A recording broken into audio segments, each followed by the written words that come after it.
What if I told you that the holidays aren't disrupting your spiritual practice?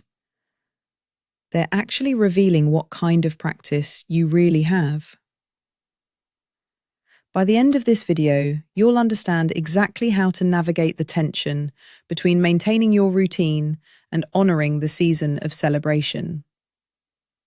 Because how you hold this balance reveals everything about the true nature of practice itself. Most practitioners fall into one of two traps during the holidays. The first is rigidity. When your morning routine becomes so precious that missing it feels like betrayal, you've made practice into another attachment.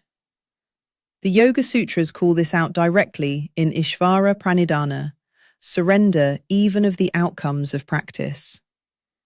If you can't tolerate disruption, practice has become another binding instead of a path to freedom. But here's where it gets interesting. The opposite trap is just as dangerous. Some people use the holidays as permission to abandon everything they've built. That's not skillful flexibility. That's dissolution of a practice that was never quite established. Here's what most people don't realize about classical Ayurveda and yoga. These practices weren't designed for monks with unlimited time.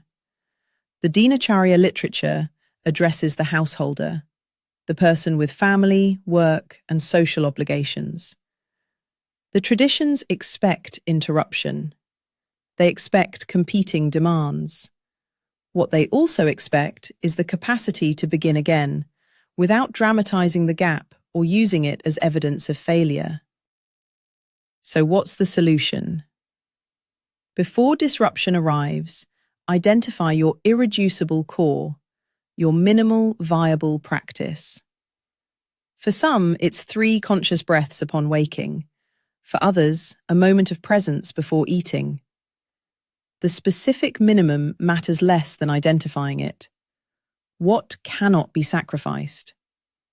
Everything else becomes negotiable. And here's the deeper truth. The patience you've developed in meditation finds its real application when conversation becomes difficult. The non-reactivity cultivated on your cushion gets tested at the dinner table. This isn't a consolation prize. This is recognition that formal practice exists to develop capacities that then express in life. If those capacities can't emerge during the holidays, what exactly have they been developed for? Practice during the holidays is still practice. Just practice under different conditions, revealing different facets of the work. The gaps don't erase what came before or prevent what comes after. Take a moment to sit with this question.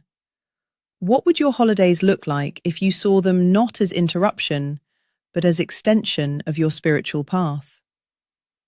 If you're ready to build a practice that can weather life's natural rhythms, explore our free guide on sustainable Ayurvedic living at satyori.com.